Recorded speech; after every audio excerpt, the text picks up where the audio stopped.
They wave on the red carpet. They post grateful captions on social media. They tell every interviewer how much they love their audience. But behind the smiles, some of television's biggest names have made it quietly, sometimes painfully, sometimes humiliatingly clear that their fans are the last thing they want to deal with.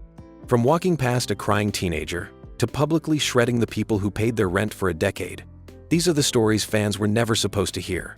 Here are 10 surprising and shocking stories of sitcom actors who hated their own fans. The girl who cried, walking back to her car. Lea Michele spent 6 seasons on Glee playing Rachel Berry, an obsessive, talent-first, the world revolves around me perfectionist who treated everyone around her as supporting players in her own personal story. Multiple people who worked on and around the show have described the character as closer to autobiography than fiction. One of the most telling incidents, however, happened not on set, but in a parking lot at Paramount. And it didn't involve a co-star. It involved a 14-year-old fan. At the time, the girl in question hadn't yet become famous. She had come to the lot to audition for the Coen brothers' film True Grit and was wearing a full 19th century costume, uncomfortable, oversized period clothing when she spotted Michele walking toward her trailer. She was a Glee fan. She walked over and asked for an autograph. A personal assistant stepped in front of her and said, simply, that Michele didn't have time right now. Michele kept walking. The girl walked back to the car in tears, so upset she later described it as practically crying all the way home. The girl was Hailee Steinfeld, who shortly after received an Academy Award nomination for her performance in that same film. She recalled the story publicly in a magazine interview, noting she had loved the show and had simply been too excited to see Michele not to say hello. The two apparently mended things at a subsequent award ceremony, and Steinfeld has been gracious about the whole episode in every retelling. But the image is a striking one. A 14-year-old girl dressed in Civil War-era costume, walking back through a studio lot alone, after being silently dismissed by the actress playing television's most passionate advocate for young talent. The man who has never liked being approached. Jerry Seinfeld built one of the most successful sitcoms in the history of American television around a character who was, at his core, a man deeply irritated by the social demands of other people. Neighbors who barged in. Strangers who expected things. The general public with its baffling insistence on interaction. The show was fiction. The man himself was, reportedly, not entirely different. The incident that went viral was captured on camera at a charity event in Washington in 2017. The musician Kesha spotted Seinfeld and approached him, arms out, saying she was a huge fan and asking for a hug. Seinfeld turned her down. She asked again. He said no again. She asked a third time, a third no, and he told a nearby reporter that he simply didn't know who she was. Kesha walked away looking visibly crushed. The clip spread quickly, with divided reactions, some finding it funny, others finding it needlessly cold, and Kesha herself later describing it as, in her words, the saddest moment of her life. Seinfeld subsequently explained that he doesn't hug strangers, and that no offense was intended, and that he and Kesha laughed about it off camera.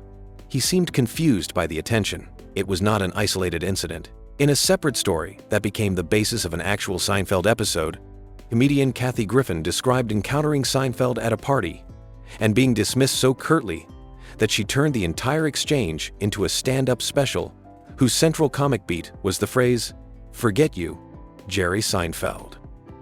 Seinfeld saw the special, wrote Griffin, a humorously insulting letter in response, and then used his own show to reframe the story in a version where his character was significantly more sympathetic. Whatever else might be said about him, Jerry Seinfeld is a man who very much controls his own narrative, the star who told his fans to stop watching. Most actors, when they want to distance themselves from a show, leave quietly. They cite creative differences, scheduling conflicts, a desire to take the career in a new direction. Angus T. Jones, who played Jake Harper on 2.5 Men, chose a different approach. At the age of 19, while still under contract and still actively collecting what was reported to be approximately $350,000 per episode, he sat down in front of a video camera and told his audience to stop watching the show. Jones had become a devout member of the Seventh-day Adventist Church around this time, and in a video recorded as part of a testimonial for a religious organization, he described 2.5 Men as filth. He urged viewers directly, "Please stop watching it. Do some research on the effects of television and your brain, and I promise you, you're still alive if you stop watching." He called himself, with some degree of wonder, a paid hypocrite. The video spread overnight. CBS had no comment. Chuck Lorre, who created the show, was notably quiet. Jones's co-star, John Cryer, later said the whole experience was, to put it mildly, awkward. Jones subsequently issued an apology of sorts to the show's cast and crew, though not quite to the millions of people he had directly asked to stop watching. He acknowledged that he had been unkind to those he worked with. He left the show after the following season and has largely stayed out of the public eye since, occasionally surfacing to say that he has no regrets. The fans he told to stop watching did not, for the most part, stop watching. The show ran for several more years, but few television moments have crystallized more perfectly the particular awkwardness of an actor who despises the product making them rich. The nice guy who was making everyone PTSD. Patrick Dempsey spent 11 seasons on Grey's Anatomy as Derek Shepherd, known by the nickname McDreamy, a man whose defining quality was an almost effortless, blue-eyed warmth. Viewers loved him intensely. According to the people who worked with him in the show's later years, the experience of being near him was considerably less dreamy. In Lynette Rice's detailed book about the show's behind-the-scenes history, published in 2021, former executive producer James Perriott described being brought back to the production during the show's 11th season specifically to manage Dempsey's behavior. What he found was significant enough that Perriott used some notably blunt language. He described Dempsey as, in his words, terrorizing the set, saying that some cast members had developed what he described as post-traumatic stress around him, and that Dempsey had learned he could stop production at will simply by refusing to cooperate. A kind of power, Perriott said, that he exercised freely. Dempsey, for his part, was exhausted by 11 years of 15-hour days, and has said so plainly. What makes this story particularly interesting from the fans' perspective is how thoroughly it was hidden. For most of Dempsey's run, the public image of Grey's Anatomy was one of a tight-knit, emotionally supportive ensemble. When Dempsey was written out of the show in season 11, his character killed in a car accident, the outpouring of fan grief was enormous. People wrote tributes. There were online petitions. The gap between what audiences felt for the character and what some colleagues reportedly felt on set could not have been more complete. Eventually, showrunner Shonda Rhimes reportedly told the network directly, "If he doesn't go, I go." McDreamy left. The set, by most accounts, found peace. The comedian who called his audience fools. There is something almost philosophically interesting about the fact that Jerry Seinfeld, a man who became a billionaire by making ordinary people feel seen, apparently does not particularly enjoy being around ordinary people. This deserves its own entry because the incidents stretch far beyond Kesha and a hugging policy. Seinfeld's dismissiveness toward fans and the broader audience that made him rich has come out in a series of interviews across the years, each more revealing than the last. In a candid conversation with David Letterman, Seinfeld said plainly that he has almost no interest in talking to normal people, explaining that he only wants to spend time with people who are either funny or strange, and that if someone is neither, he has nothing to offer the conversation and no interest in having it. He specifically noted that even fellow actors and actresses, if they were not funny or weird, left him completely flat. "You got a show?" he said he thinks. "I don't care." When fan accounts dedicated to reimagining the Seinfeld universe as a modern show started gaining large followings online, Seinfeld did not take it as a compliment. He wrote a letter addressing the accounts, explaining at considerable length that most fan ideas about how to continue the show were simply not good and were a reminder of how hard it actually was to make what he and Larry David made. He is a man who does not confuse appreciation with understanding. In his more private moments, Seinfeld appears to believe that the audience loves the product without being capable of fully comprehending it, which is, perhaps, a reasonable thing to believe, but a hard thing to make your audience feel. The man whose reputation preceded him. Everywhere.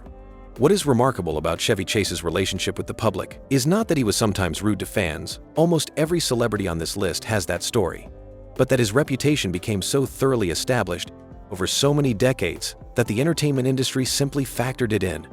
Producers budgeted extra time for his behavior. Directors decided not to take projects because of him. His name became industry shorthand for a particular kind of difficulty, and he has never, by any visible measure, cared. Chris Columbus, the director who would go on to make Home Alone and the first two Harry Potter films, was asked in 2024 to direct National Lampoon's Christmas Vacation, the film built around the character Chevy Chase had made famous. Columbus agreed to do it and then met Chevy Chase. He had 2 meetings with Chase and came away so rattled that he called John Hughes, the screenwriter, and told him he couldn't do it. Even given my situation at the time where I desperately needed to make a film, Columbus said, I realized I couldn't work with the guy. I was one of the many who couldn't work with him. He walked away from a project he needed, and that would have significantly boosted his career, solely because 2 meetings with Chase had been enough. For the show's 50th anniversary in 2025, Chase was invited to the SNL special but was not given a part in any sketch. He reportedly found this genuinely upsetting and said so in a CNN documentary made about his life and career around the same time.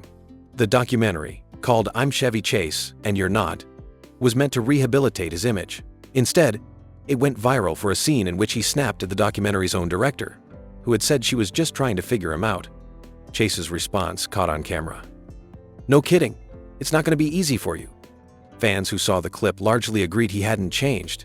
Neither did he, it seems, the star who burned bridges. Across an entire industry, Katherine Heigl played Izzy Stevens on Grey's Anatomy, and for a period, was one of the most talked about actresses on American television.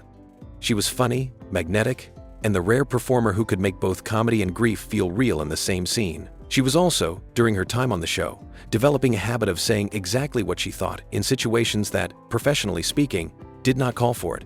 And eventually, she said enough that the industry largely stopped calling. In 2008, Heigl withdrew her name from Emmy consideration in a statement that explained she did not feel she had been given material that season strong enough to warrant a nomination. Since the material was written by Shonda Rhimes, the showrunner who had built the entire show around her, this landed roughly the way you might imagine. A year later, on The Late Show with David Letterman, Heigl called out the show publicly for scheduling a 17-hour first day back from hiatus, describing it as cruel and mean, and adding, pointedly, that she hoped saying so would embarrass the producers. Rhimes had not been informed the comment was coming. The fallout was swift and career-altering. Heigl was labeled difficult, ungrateful, and unprofessional, labels that, she has since noted, follow an actress around Hollywood with a persistence that would be unfair to almost anyone. She retreated from public life, moved to Utah, and spent years struggling with what she has described as severe anxiety about how she was being perceived. She has since returned and spoken about the period with more nuance, acknowledging that she could have chosen better moments and better words. What she has never fully walked back is the substance of the complaints themselves, which is its own kind of interesting. The fans who loved Izzy Stevens and who watched her written out of the show in a sudden, jarring exit never quite knew the full story of why she left. The Community star, who drove a director away, by most accounts, Chevy Chase's Community co-stars had a difficult time with him. His showrunner had an even more difficult time, staging a public farewell to him at the cast wrap party involving language that cannot be repeated here. But one of the most revealing windows into the Chevy Chase experience came not from a colleague, but from a fan convention, and from what happened when an audience of devoted, excited, paying fans finally got him in a room. ChristmasCon is a convention built around holiday movies and the actors who made them. And in 2023, Chase was announced as a headline guest, largely because of the enduring love fans feel for National Lampoon's Christmas Vacation and his role as Clark Griswold. Fans bought tickets specifically to meet him.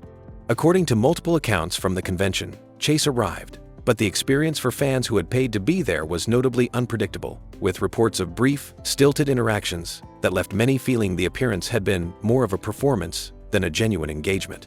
Chase has given few explanations for his behavior at public events over the years, defaulting instead to a posture of bemused unconcern. The CNN documentary released around this time tried, in its own way, to explain the origins of Chase's prickliness, noting a childhood defined by physical abuse and a rise to fame so rapid that he never quite learned how to inhabit the level of expectation that came with it. Those who came away from the documentary sympathetic to Chase found it genuinely moving. Those who came away less sympathetic noted that the film's most telling moment was still the one where he snapped at the director, asking him to reflect, as if even the modest act of self-examination was an imposition. Chase didn't make the case for Chase as effectively as he perhaps hoped when winning meant losing the audience. Charlie Sheen's meltdown in 2011 is often remembered as a television event in itself, a slow-motion collapse broadcast in real time across radio shows, webcasts, interviews, and social media. It was the year he coined phrases like winning and tiger blood, attacked his producer in profane, anti-Semitic terms, announced his intention to take his grievances on tour, and, in perhaps the most telling moment, told a live audience that he was special and that he would never be one of you. The fans who had spent years watching Sheen play a lovable, commitment-phobic Malibu bachelor on 2.5 Men were, at least initially, along for the ride. His live tour, which he called the Torpedo of Truth, sold out venues in hours. Then the shows actually happened, and a significant number of fans in a significant number of cities began booing before the first act was over. The Detroit audience reportedly booed loudly and consistently. Sheen, by most accounts, did not handle this with grace. He insulted the crowd, called the show a work in progress, and at one point told the audience they should have known what they were getting. Some fans asked for refunds. Many were refused. What makes this story unusual is that Sheen, in his own way, eventually acknowledged what had gone wrong. Years later, he apologized publicly to Ashton Kutcher for having attacked the actor who replaced him on 2.5 Men, saying he had been stupidly mean and had failed to understand the difficulty of stepping into an existing role. He did not, to the same extent, apologize to the paying fans who had driven hours to see him perform and left, having watched him insult them. That particular debt has never quite been settled. The man who told his fans what he really thought. Bill Murray has accumulated, over the course of a long and genuinely remarkable career, a reputation for behavior around strangers, fans, and co-workers that is either charmingly eccentric or genuinely alarming, depending on which story you hear and whether you were the one involved. His most famous fan incident, captured on video and circulated widely, took place at a theater in New York City, where a fan reportedly approached him in a way Murray felt was physically too aggressive, and Murray responded by pointing his finger at the person and repeatedly saying, "You attack me like that again, I'll step on your foot," while security moved in to separate them. Murray's broader relationship with his public has been documented across decades of anecdotes, many of them involving the Seth Green incident. That has become something of a legend, Green claiming that Murray, whom he encountered as a 9-year-old child backstage at SNL, demanded his seat, and then, when Green refused, picked him up by his ankles, dangled him over a trash can, and dropped him in. Green has told this story multiple times, and Murray has never publicly disputed it. It sits alongside other accounts involving co-stars, crew members, and producers that together form a portrait of a man whose moods are unpredictable and whose tolerance for people who irritate him is limited. What has kept Murray in the public's affection, despite all of it, is the equally strong current of stories from people who found him spontaneous, generous, and wildly funny in unexpected moments, crashing parties, turning up at strangers' events, washing dishes at someone's house. He is, in other words, a man who will ignore you entirely or charm you completely, with almost no visible logic to which outcome you will get. His fans have generally decided that the risk is worth it. Most of them have not been picked up by their ankles.